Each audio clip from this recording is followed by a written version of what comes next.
merienda yan, ang bilo-bilo. Pakulo na tayo ng gata. Yan ang ingredient. Gata. Pakulo natin ito mga kaya natin ang bilo-bilo.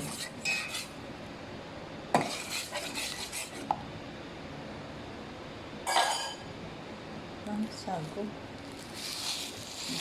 Sago. Para malusot siya.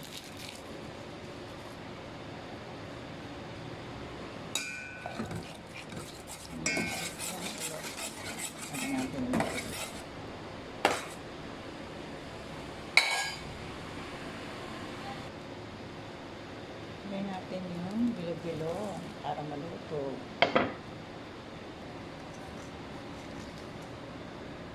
Lagyan natin ang asukal. Haluin hanggang maluto ang bilo-bilo.